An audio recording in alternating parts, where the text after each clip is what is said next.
أعوذ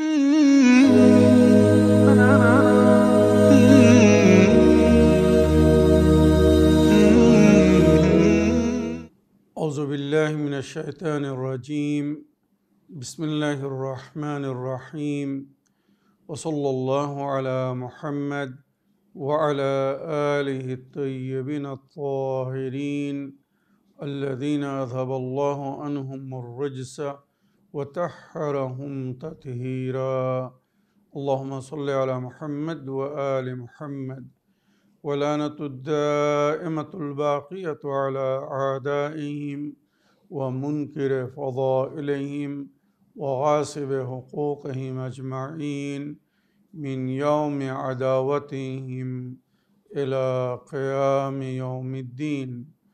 أما بعد يا عباد الله، أوصيكم ونفسي بتقوى الله، فإن التقوى خير الزاد وبها المعاد، وتنفع يوم لا ينفع فيه مال ولا بنون إلا من أتى الله بقلب سليم.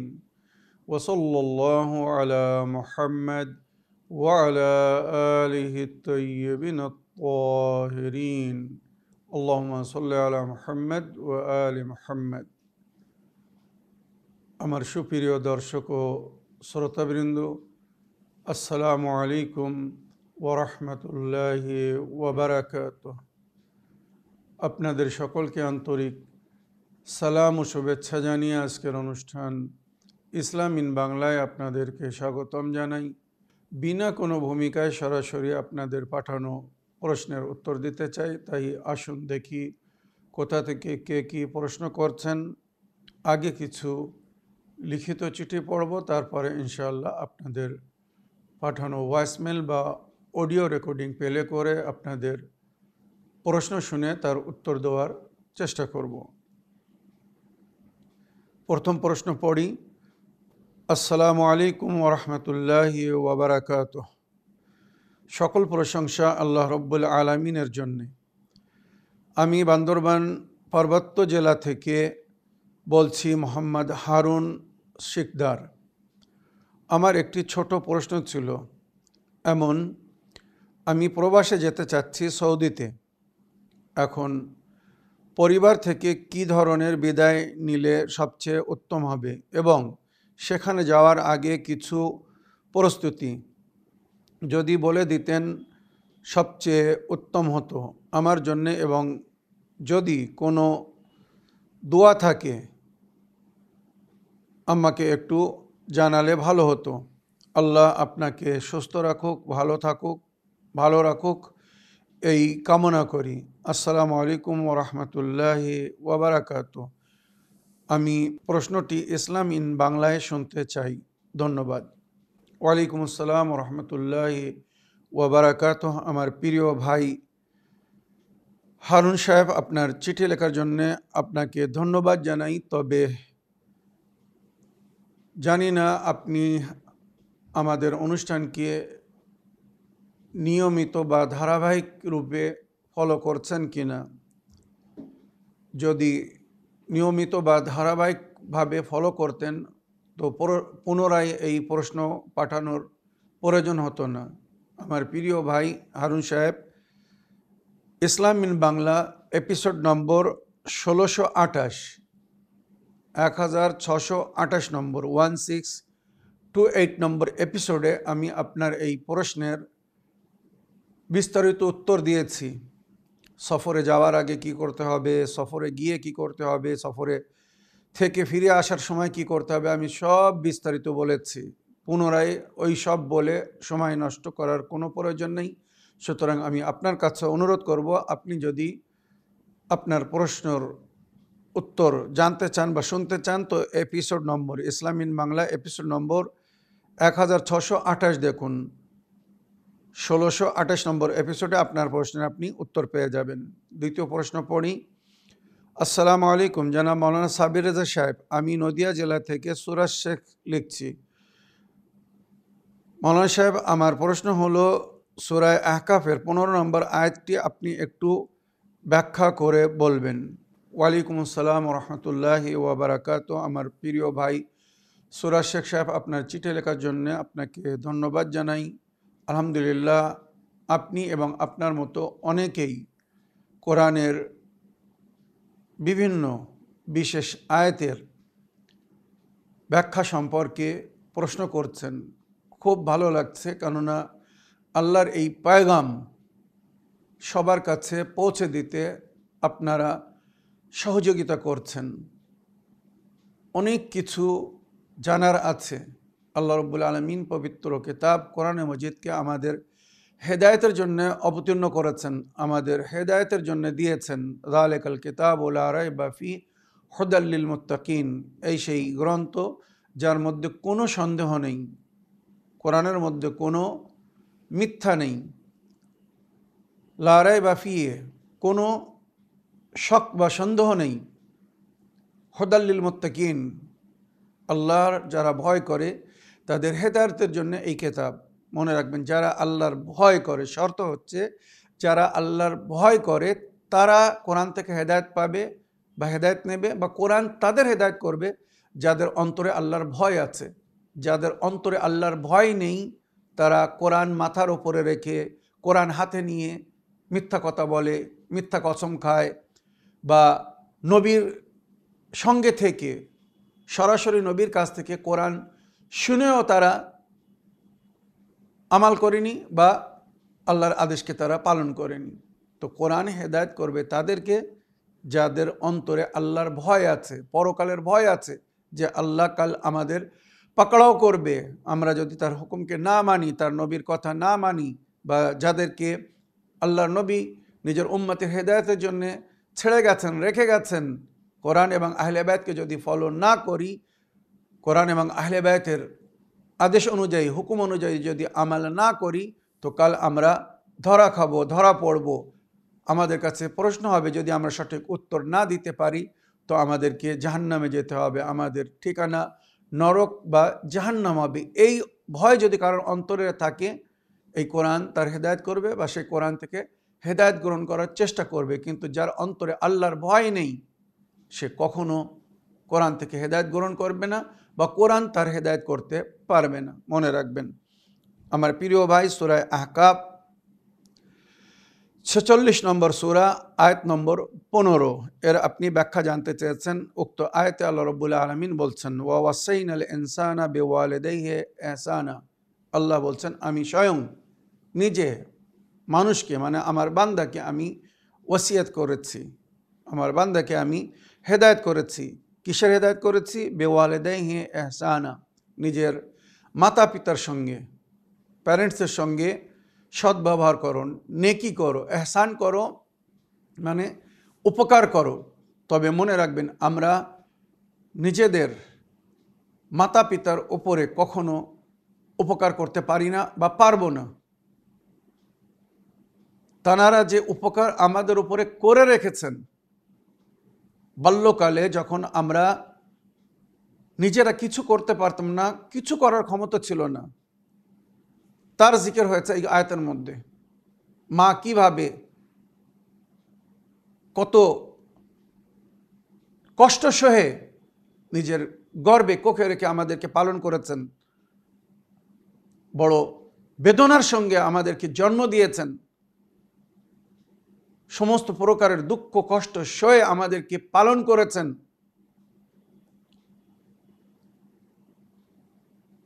মায়ের গর্ভে সন্তান থাকে আর বাপের বিবেকে সন্তান বৃদ্ধি পায়। মায়ের গর্ভে যখন তার ভিত পড়ে, সেখান থেকে পিতা নিজের সন্তানকে নিয়ে চিন্তা করে যে আমার বাচ্চা যখন দুনিয়ায় আসবে, আমি একে কিভাবে লালন পালন করব, কিভাবে এর পালন পোষণ করব। তো ওনারা যে উপকার আমাদের উপরে বাল্যকালে করেন বা করেছেন, সেই উপকারকে যদি আমরা শোধ করতে পারি, যেটা কোরআন বলছে, সেই নেকির যদি কিছু বদলা দিতে পারি, যে উপকার ওনারা আমাদের উপরে করে রেখেছেন, তার যদি সামান্য কিছু পরিশোধ আমরা করতে পারি তো এটা আমরা এহসান করলাম। মনে রাখবেন একটা কথা, মা বাপ যখন বাল্যকালে বাচ্চাদেরকে পালন করে, তাদের জন্য সমস্ত প্রয়োজন পুরো করার চেষ্টা করে, খাইয়ে পরিয়ে পানাহার করিয়ে যখন বাচ্চাকে মাতা পিতা বড় করেন, তো প্রতিক্ষণ মাতা পিতা নিজের সন্তানের যে সেবা করে, তো সেবা করার সময় তাদের অন্তরে বা মুখে এই দোয়া থাকে যে আল্লাহ এই আমার বাচ্চাকে, আমার এই সোনাকে, আমার এই সোনা পাখিকে, আমার এই ছেলেকে বা আমার এই মেয়েকে দীর্ঘজীবী করো, নেক হায়াত দান করুন, সে যেন বড় হয়ে শিক্ষা লাভ করে সম্মানিত স্থান লাভ করে নিজেও সম্মানিত হয়, আমাদেরকেও যেন সম্মানিত করে। কিন্তু বৃদ্ধ বয়সে ওই মাতা পিতা যখন অসহায় হয়ে যায় আর যুবক ছেলেরা বা মেয়েরা যখন মা বাপের খেদমত করে, তো তাদের মনে কিন্তু এই আশা থাকে না যে আল্লাহ আমার মা বাপের জীবনকে আরও বৃদ্ধি করে দিন, যাতে আমি আরও খেদমত করার সুযোগ পাই, তাদের পরিশ্রম মেহনত বা কষ্ট দুঃখ যেটা আমাদের জন্য সহন করেছেন তার যেন কিছু শোধ করতে পারি না। উল্টো বৃদ্ধকালে যখন মাতা পিতা নিজে হাতে নিজের কাজ করতে পারে না, এমন পরিস্থিতি বা এমন পর্যায়ে যখন পৌঁছে যান, তো সন্তানরা যদিও অধিকাংশরা তো খেদমত করে না, আর যদিও কিছু সন্তানরা খেদমত করে, তো তাদের মনে এই দোয়া বা এই ইচ্ছা থাকে যে আল্লাহ যত শিগগির সম্ভব এদেরকে আপনার কাছে ডেকে নিন, তুলে নিন দুনিয়া থেকে, আমাকে এই কষ্ট, এই সেবা থেকে মুক্তি দান করুন। এটা কিন্তু অপ্রিয় সত্য কথা এবং বাস্তব, যেটা আমি বললাম। এবারে এই আয়াতের তর্জমা বা ব্যাখ্যা শুনুন। ওয়াসাইনাল ইনসানা বিওয়ালিদাইহি ইহসানা, আল্লাহ বলছেন আমি মানুষকে ওসিয়ত করেছি তোমরা নিজের মাতা পিতার সঙ্গে নেকি করো, সদ্ব্যবহার করো, তাদের সেবা করো, তাদের খেদমত করো। হামালাতু উম্মুহু কুরহান ওয়া ওয়াদআতহু কুরহান, যাকে তার মা বড় কষ্টের সঙ্গে বহন করেছেন। মায়ের গর্ভে যখন সন্তান থাকে, আপনারা জানেন এক সময় আসে ডাক্তার নিষেধ করে তুমি যেন ঠান্ডা খেও না, তুমি যেন মিষ্টি খেও না, তুমি যেন ঝাল খেও না, তুমি যেন এটা খেও না, তুমি যেন ওটা খেও না। এইভাবে যে যে জিনিস মানা করে, মায়ের হাজার মন চাইলেও সেইগুলো কিন্তু মা গ্রহণ করেন না, পানাহার করেন না, কেননা ডাক্তার মানা করেছেন এটা পানাহার করলে তার সন্তানের ক্ষতি হবে। তো সন্তানের মায়ায় সে সব কিছু ছেড়ে দেয়। আর সেই সন্তান যখন বড় হয়ে মা বাপের কথা শোনে না বা মা বাপকে দুঃখ দেয়, কষ্ট দেয়, কোনো জিনিস মা বাপ খেতে চাইলে মানা করে, বিদ্রূপ কথা বলে, তখন মায়ের কলেজা ফেটে যায় যে নিজে না খেয়ে যাকে খাইয়েছিলাম, নিজে না ভালো পরে যাকে পরিয়েছিলাম, যার জন্যে ভিজে বিছানায় রাত্রে বিছানায় পেশাব করে দিত, ওই ভিজে বিছানার উপরে মা শুয়ে থাকে, নিজের বাচ্চাকে বুকের উপরে নিয়ে শুকনো জায়গায় নিয়ে ঘুম পাড়াতো। কলেজে তখন ফেটে যায় মায়ের, যখন সন্তানরা মা বাপকে দুঃখ দেয়, কষ্ট দেয়। হামালাতু উম্মুহু কুরহান ওয়া ওয়াদআতহু কুরহা, বড় কষ্টের সঙ্গে মা নিজের বাচ্চাকে জন্ম দেয়, যেটা রওয়ায়েতে ইতিহাসে উল্লেখ হয়েছে বা মেডিকেল সায়েন্স বলেছে, বাচ্চা প্রসবের সময়, বাচ্চা জন্ম দেওয়ার সময় মা যে কষ্ট ভোগ করে, পৃথিবীর পুরো সমস্ত কষ্ট যদি এক জায়গায় করে দেওয়া হয় তো তার এক অংশও হবে না। বাচ্চা জন্ম দেওয়ার পরে মা একটি নতুন জীবন পায়। এগুলো কিন্তু স্বাভাবিক এবং নর্মাল ডেলিভারির কথা বলছি। ওই জন্য ওই কষ্ট থেকে মুক্তি দেওয়ার জন্যে আজকাল সিজার করা হচ্ছে, আপনারা জানেন সিজারও কষ্ট হয়, তবে বেহুশ করে সিজার করা হয় বলে মা হয়তো সেই কষ্টের অনুভব করতে পারে না। কিন্তু স্বাভাবিক জন্ম যখন হয় তো বাচ্চা প্রসবের যে কি কষ্ট মা যারা হয়েছে তাদের কাছে জিজ্ঞাসা করে দেখুন। ওয়া হামলুহু ওয়া ফিসালুহু 30 শাহরান, এই বাচ্চার ভিত্তি মানে মায়ের গর্ভে যখন সে জন্ম নেয় সেখান থেকে নিয়ে তার দুধ ছাড়া পর্যন্ত এই যে পিরিয়ড, এই পিরিয়ড 30 মাসের। স্বাভাবিক বা নর্মাল যেটা বলা হয়েছে, একটা বাচ্চা মায়ের গর্ভে কমসে কম 6 মাস থাকে। 6 মাসের কম যদি হয় তো বাচ্চা কিন্তু বেঁচে থাকে না। কমসে কম 6 মাস বয়সে বাচ্চা যদি জন্ম নেয় তাহলে সে বাচ্চা বেঁচে থাকে বা তাকে বাঁচানো যায়। 6 মাসের কম বয়স হলে কিন্তু সে বাচ্চা বাঁচে না বা তাকে বাঁচানো সম্ভব হয় না, মনে রাখবেন। তো 6 মাস যদি মায়ের গর্ভে থাকে, কমসে কম 6 মাস, 7 মাস, 8 মাস, 9 মাস, 10 মাসেও বাচ্চা জন্ম নেয়, মনে রাখবেন। যেটা অনেকেই আপনারা শুনেছেন 10 মাস 10 দিন। তবে নর্মাল ডেলিভারি রাওয়ায়াত হিসেবে, শরিয়ত হিসেবে বা কোরআন ও হাদিস হিসেবে 9 মাস। 9 মাসের গর্ভ স্বাভাবিক বা নর্মাল। আর 9 মাসে যদি বাচ্চা জন্ম নেয় তো স্বাভাবিক বা সাধারণ রূপে জন্ম নেয়, সমস্ত দিক থেকে মানে সুস্থ ও স্বাস্থ্য বাচ্চা জন্ম নেয়। তো কোরআন বলছে হামলু ওয়া ফিসালুহু 30 শাহরান, মায়ের গর্ভে যখন সে থাকে সেই পিরিয়ড, আর জন্মের পরে যে পিরিয়ডে সে দুধ পান করে 24 মাস। 2 বছর মানে 24 মাস, তার বেশি দুধ পান করাতে মানা।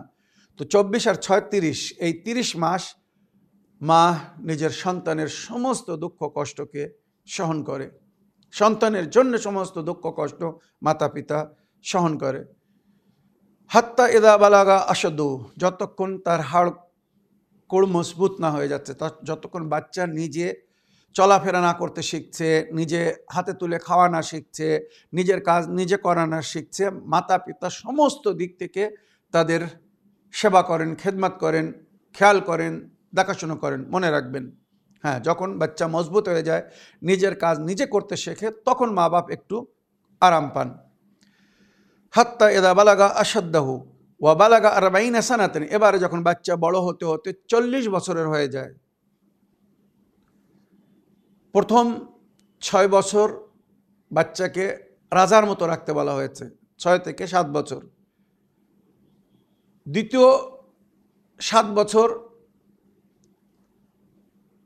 বাচ্চাকে, এটা তার শেখার সময়। সুতরাং শিক্ষক যেমন ছাত্রকে শেখায়, ওইভাবে বাচ্চাকে শিক্ষা দিতে বলা হয়েছে। তারপরে 14 বছর থেকে 21 বছর পর্যন্ত এটা যৌবনকাল, মানে ফার্স্ট স্টেপ। তো ফার্স্ট স্টেপ অফ ইয়ং লাইফে বাচ্চাকে বন্ধুর মতো ব্যবহার করতে হবে, বন্ধুর মতো সম্পর্ক রাখতে হবে, বন্ধু বানিয়ে তার দ্বারা কাজ নিতে হবে, পরামর্শ করতে হবে।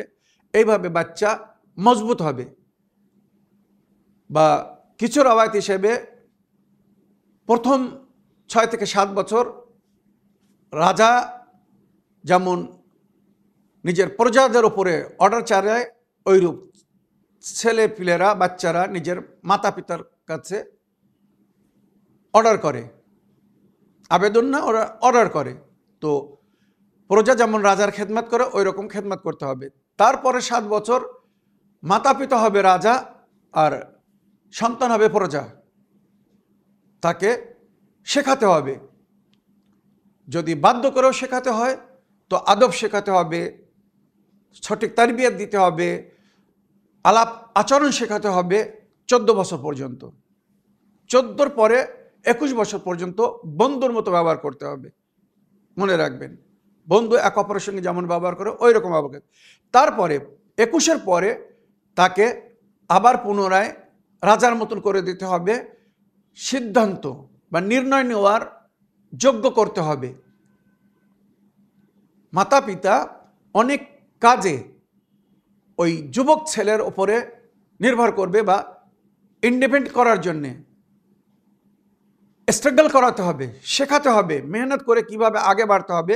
সুতরাং অনেক কিছু ডিসিশন তাদেরকে নিতে দিতে হবে, আর চেক করতে হবে, দেখতে হবে যে বাচ্চা সঠিক ডিসিশন নেওয়ার ক্ষমতা রাখে কিনা বা সেই পর্যায়ে পৌঁছেছে কিনা। মনে রাখবেন, এইভাবে স্টেপ বাই স্টেপ বাচ্চাকে তালিম দিতে হবে। যখন বাচ্চা 40 বছরের হয়ে যাবে, মানে বাচ্চা 40 বছর হয়ে যাবে মানে বাচ্চা যুবক হয়ে যাবে, সমস্ত বিষয়ে স্বাধীন হয়ে যাবে বা পরিপূর্ণ বুদ্ধিজীবী হয়ে যাবে। মনে রাখবেন, ওই জন্যে বিভিন্ন দেশে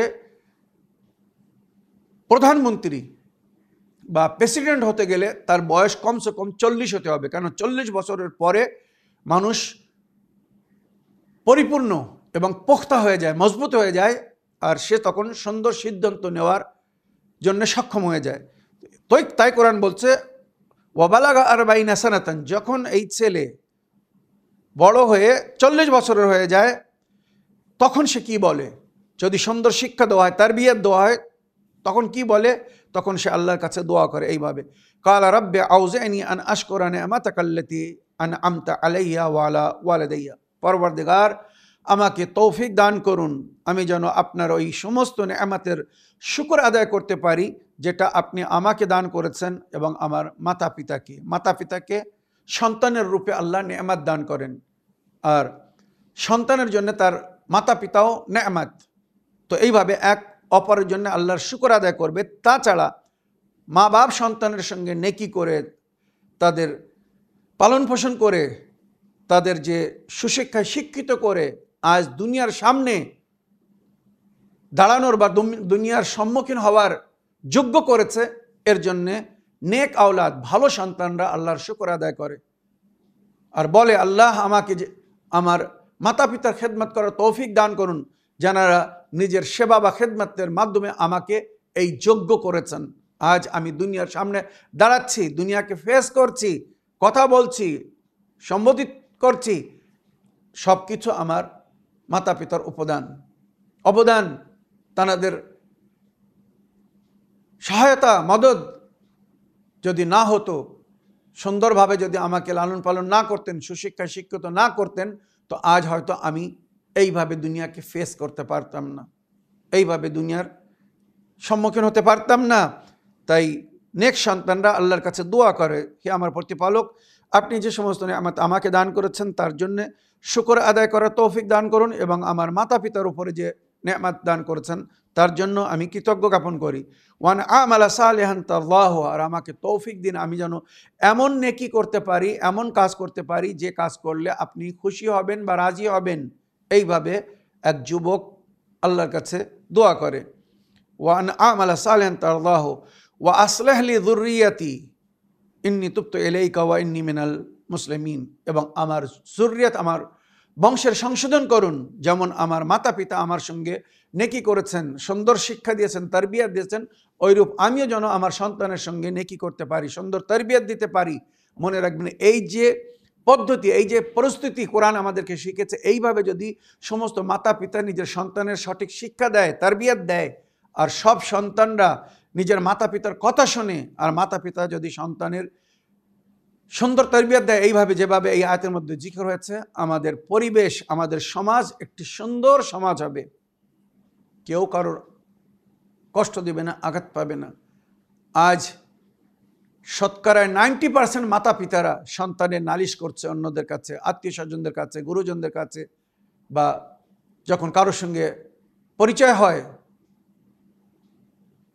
বাল বাচ্চাদের সম্পর্কে যখন জিজ্ঞেস করা হয়, তো অনেক সময় মাতা পিতারা নিজের মনের বেদনা, কষ্টকে অশ্রুর মাধ্যমে প্রকাশ করেন।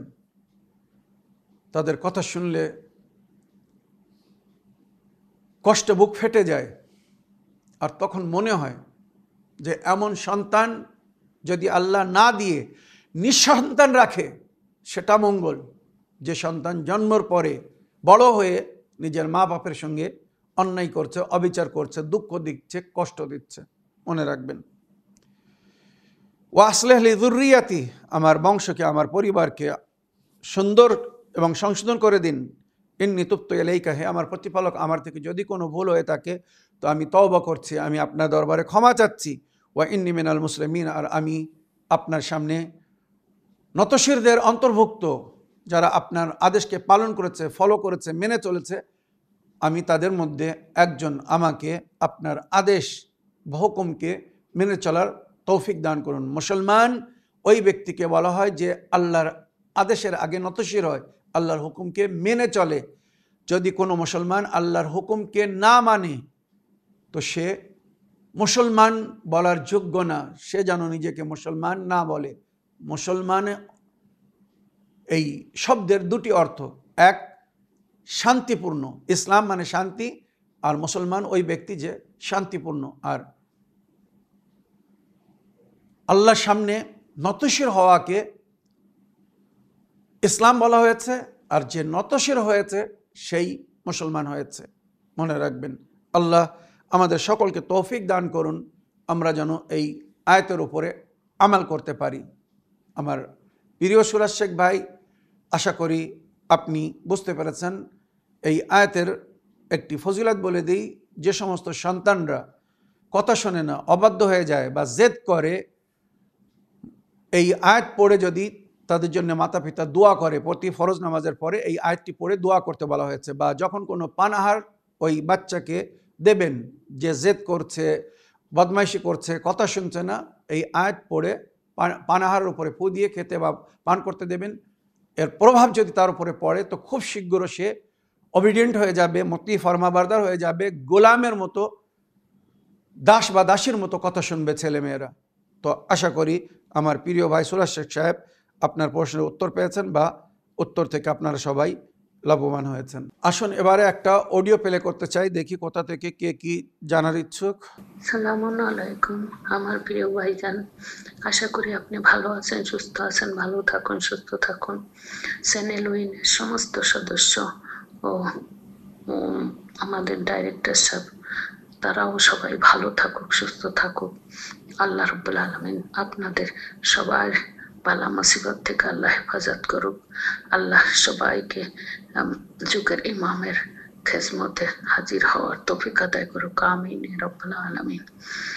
আমার প্রিয় ভাইজান, সাদের যে আমরা নামাজ আদায় করি, এই নামাজের ব্যাপারে আপনি একটু বিস্তারিত যদি বলতেন তাহলে উপকৃত হতাম। সূরা কদর 30 বার পাঠ করতে হয়, আর অন্য অন্য সূরা কতবার পাঠ করতে হয়, কেননা এর জন্য একটু মতভেদ, কিছু লোকে বলছে একটু মতভেদ আছে। এর জন্য আমার প্রশ্নটা যে আপনি একটু ক্লিয়ার করে বলে দেবেন যে চাঁদের জন্য যে আমরা নামাজ আদায় করি, এই নামাজটা কোন সময় আদায় করলে আর কখন আদায় করলে, আর কি কি সূরা আর কি কি দোয়া, এই ব্যাপারে আপনি একটু বিস্তারিত বললে উপকৃত হব। আপনি ভালো থাকুন, সুস্থ থাকুন। জাযাকাল্লাহু খায়রুন ফিদ দুনিয়া ওয়াল আখিরাহ। ওয়ালাইকুম আসসালাম ওরহমতুল্লাহি ওয়া বারাকাতুহু। আমার প্রিয় আপামনি, আপনার ভয়েসমেলের জন্য আপনাকে অনেক অনেক ধন্যবাদ জানাই। আমাদেরকে দোয়ায় স্মরণে রাখার জন্য কৃতজ্ঞ জ্ঞাপন করি। আপনি আমাদের নিয়মিত দর্শক এবং সুন্দর দর্শকদের মধ্যে একজন, যারা সব সময় আমাদের অনুষ্ঠানকে সুন্দরভাবে ফলো করছেন। আর শুধু ফলো করছেন না, সব কিছু দেখে শুনে বুঝে আবার সেটাকে অন্যদের কাছে পৌঁছে দেওয়ার চেষ্টা করছেন। জাযাকুমুল্লাহু খাইরা ফিদ দুনিয়া ওয়াল আখিরা। ইনশাআল্লাহ এর জন্য ইহকাল ও পরকালে আপনারা সুন্দর উপহার পাবেন আল্লাহর তরফ থেকে, যেটা আল্লাহ কোরআনে বলেছে, নেকিতে এক অপরের সহযোগিতা করো, অন্যায় পাপে কেউ কারোর সাথ দিও না। তো আল্লাহ আমাদেরকে তৌফিক দান করুক, আমরা যেন এইভাবে নেক কাজে এক অপরের সহযোগিতা করতে পারি। আমার প্রিয় আপামনি, আপনি আরবিক বা ইসলামিক মাসের প্রথম তারিখে বা চাঁদ রাতে যে নামাজ পড়তে হয়, আপনি ওই নামাজের বিবরণ জানতে চেয়েছেন, যে ওই নামাজটা কখন পড়তে হবে, কিভাবে পড়তে হবে, কি সূরা পড়তে হবে, কোন দোয়া পড়তে হবে, এ বিষয়ে আপনি জানতে চেয়েছেন। তো যেটা ইসলামিক ইতিহাসে বা রওয়ায়াতের মধ্যে উল্লেখ হয়েছে, নবী করিম সাল্লাল্লাহু আলাইহি ওয়াসাল্লাম বলেছেন, প্রতি মাসের চাঁদ রাত্রে 2 রাকাত নামাজ পড়া মুস্তাহাব। যদি কেউ চাঁদ রাত্রে পড়ার সুযোগ না পায়, অনেক সময় কেউ সফরে থাকে, কেউ কোনো অসুবিধার মধ্যে থাকে, অনেক সময় আবার আমরা অনেকেই হয়তো জানতে পারি না যে আজকে চাঁদ রাত, চাঁদ হয়েছে কিনা খবর রাখি না, পরে জানা যায়। তো যদি রাত্রে ওই নামাজ পড়া সম্ভব না হয়, তো প্রথম তারিখে যখন জানতে পারবেন যে আজকে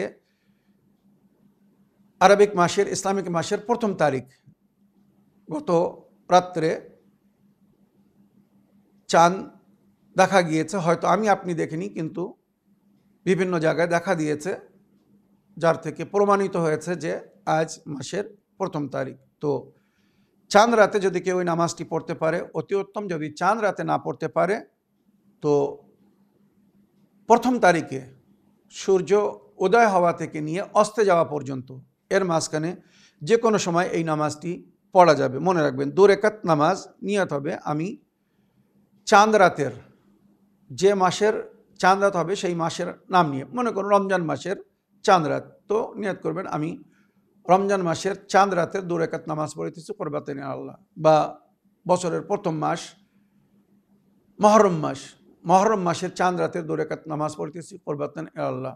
বা আগামী যে চাঁদ উঠবে বা চাঁদ হবে রজব মাসের চাঁদ, তো চাঁদ রাত্রে যদি কেউ নামাজটা পড়ে তো সে নিয়ত করবে আমি রজব মাসের চাঁদ রাতের 2 রাকাত নামাজ পড়িতেছি কুরবাতান আল্লাহ। বা রজব মাসের প্রথম তারিখের রাত্রের 2 রাকাত নামাজ পড়িতেছি কুরবাতান আল্লাহ। আর যদি কেউ দিনের বেলা ওই নামাজটা পড়তে চায়, মানে মনে করুন রজব মাসের প্রথম তারিখে যদি ওই নামাজটা পড়তে চায়, তো সে নিয়াত করবে আমি মাহে রজবের বা রজব মাসের প্রথম তারিখের 2 রাকাত নামাজ পড়িতেছি কুরবাতান আল্লাহ। মনে রাখবেন, এইভাবে মাসের প্রথম তারিখের নিয়াত করে নামাজটি পড়তে হবে। 2 রাকাত নামাজ, আর উভয় রেখাতে একবার সূরা আলহাম, প্রথম রেখাতে সূরা আলহাম পড়ার পরে 30 বার সূরা তৌহিদ কুল হু আল্লাহু আহাদ পড়তে হবে। মনে রাখবেন, প্রথম রেখাতে আলহাম পড়ার পরে 30 বার সূরা তৌহিদ, সূরা ইখলাস বা সূরা কুল হু আল্লাহু আহাদ যাকে বলা হয়,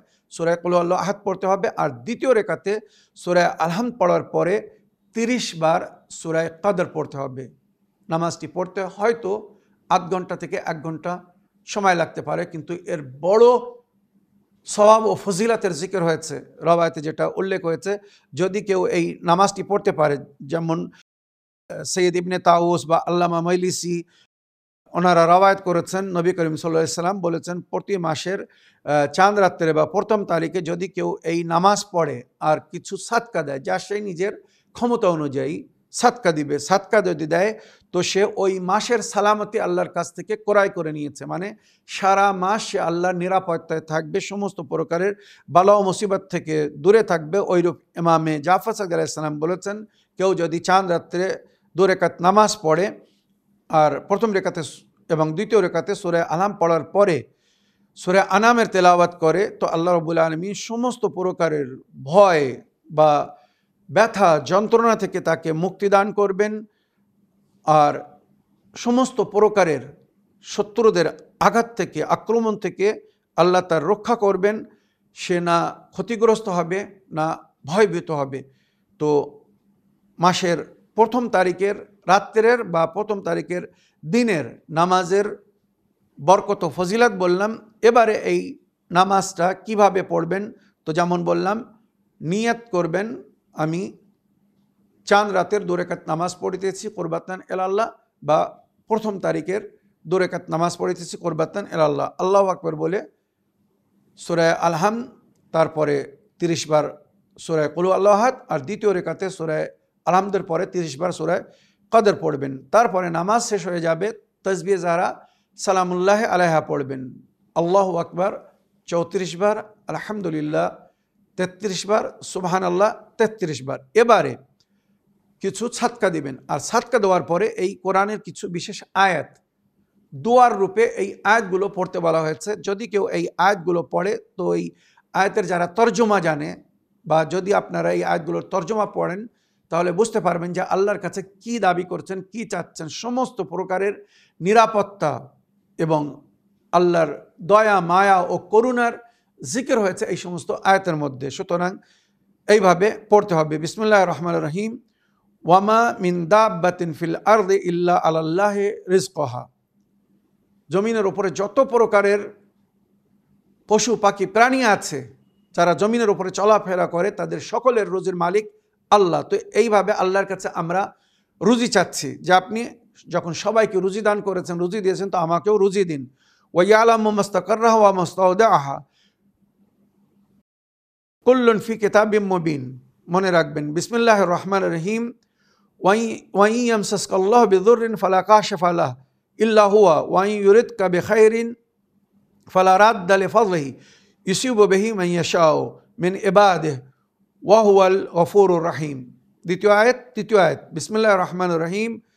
সাইয়াজালুল্লাহু বাদা উসরিন ইউসরা মাশা আল্লাহ লা কুওয়াতা ইল্লা বিল্লাহ হাসবুনাল্লাহু ওয়া নি'মাল ওয়াকিল ওয়া উফাউযিদু আমরি ইলাল্লাহি ইন্নাল্লাহা বাসীরুম বিল ইবাদ লা ইলাহা ইল্লা আনতা সুবহানাকা ইন্নী কুনতু মিনাজ যালিমিন রব্বে ইন্নী লিমা আনজালতা ইলাইয়া মিন খাইরিন ফাকিরুন রব্বে লা তাযারনি ফারদান ওয়া আনতা খায়রুল ওয়ারিসিন। এই সমস্ত আয়াত দুয়ার রূপে পড়তে বলা হয়েছে। কেউ যদি এই আয়াতগুলো পড়ে তো আল্লাহর সুরক্ষায় বা নিরাপত্তায় থাকবে, সমস্ত প্রকারের বালা মুসিবত থেকে দূরে থাকবে। আল্লাহ যদি চায় তো কেউ কারো ক্ষতি করতে পারবে না, আর আল্লাহ যদি না চায় তো কেউ কারোর ভালোও করতে পারবে না। সুতরাং আল্লাহর মর্জির উপরে বিশ্বাস রাখতে হবে, ভরসা রাখতে হবে। নিঃসন্দেহে আল্লাহ রব্বুল আলামিন আমাদের যদি হেফাজত করেন তো কেউ আমাদের ক্ষতি করতে পারবে না।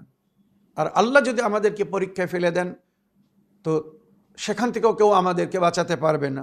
আর আল্লাহ যদি আমাদের সঙ্গে মঙ্গল করেন, নিজের ফজল ও করম আমাদের উপরে করেন, তো সেটাকে কেউ বাধা দিতে পারবে না। তাই আমরা সমস্ত সব কিছু আল্লাহর কাছে সমর্পণ করছি এবং তার উপরে বিশ্বাস রেখে, তার উপরে ভরসা রেখে নিজের ভুল ভ্রান্তির থেকে তওবা করে আল্লাহর কাছে খায়র ও বরকতের দাবি করছি, খায়র ও বরকত চাচ্ছি। এইভাবে এই সমস্ত আয়াতের মধ্যে জিকির রয়েছে। তাছাড়া আমাদের মুরব্বীগণেরা, ওলামা বা সোলাহা যেটা আমাদেরকে বলেছেন যে প্রতি মাসের চাঁদ রাত্রে পুরো মাসের সাদকা বাহির করো।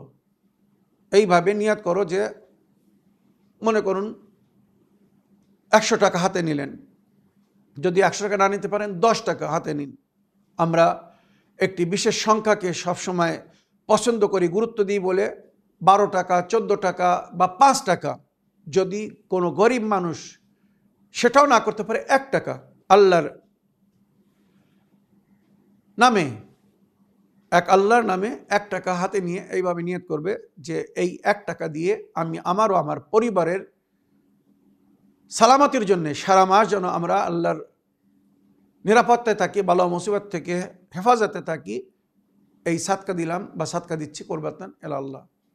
ওই সঙ্গে সঙ্গে যদি কেউ যুগের ইমামের সালামতির জন্য সাদকা আদায় করে তো মা ফাতেমা জাহরা সালামুল্লাহ আলাইহার দুয়ায় বা আহলে বায়তের দুয়ায় সে ও তার পরিবার সমস্ত প্রকারের বা পরিবারের সমস্ত বালা মুসিবত থেকে বিরত থাকবে, মুক্তিতে থাকবে।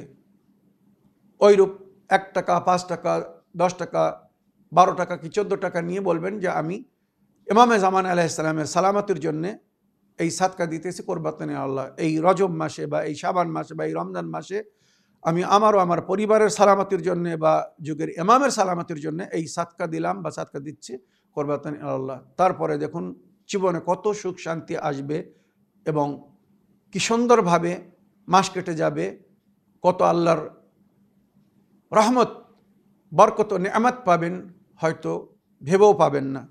আসুন এবারে আজকের এপিসোডের শেষ প্রশ্ন নিই। ওয়ালাইকুম রহমতুল্লাহ বারাকাতুহু। আপনার কাছে আমার একটাই প্রশ্ন ছিল যে আমাদের বাড়িতে আমরা যতই রোজগার করি না কেন আমাদের ঘরে বরকত হচ্ছে না, আমরা কি করলে আমাদের ঘরে বরকত আর রিজক আসবে? আপনি যদি একটু কিছু উপায় বলে দেন। আপনার কাছে এই ছোট প্রশ্নটাই ছিল। আসসালামু আলাইকুম রহমতুল্লাহ বারাকাতুহু। ওয়ালাইকুম আসসালাম রহমতুল্লাহি ওয়া বারাকাতুহু। সোনামণি, আমার প্রিয় ছোট বোন, তোমার ভয়েসমেলের জন্যে অনেক অনেক ধন্যবাদ জানাই। ওই প্রশ্নের উত্তর আমি বহুবার দিয়েছি। আজ যে যুগে এবং যে জগতে আমরা জীবনযাপন করছি, অধিকাংশ মানুষ আর্থিক হিসাবে সংকটের মধ্যে জীবনযাপন করছে। সবার জীবনে এই ধরনের দুঃখ কষ্ট অল্প বেশি আছে। আসবাবে খায়র ও বরকত, কী করলে জীবনে সুখ শান্তি আসবে, রুজিতে বরকত হবে, বা বাড়ি থেকে বালা মুসিবত দূর হবে, আর কি কি কারণে রুজি থেকে আল্লাহ বরকত তুলে নেয়, জীবন থেকে সুখ শান্তি কেড়ে নেয়, বা বালা মুসিবতে ফেলে দেয়, মানুষ ক্ষতিগ্রস্ত হয়, সব আমি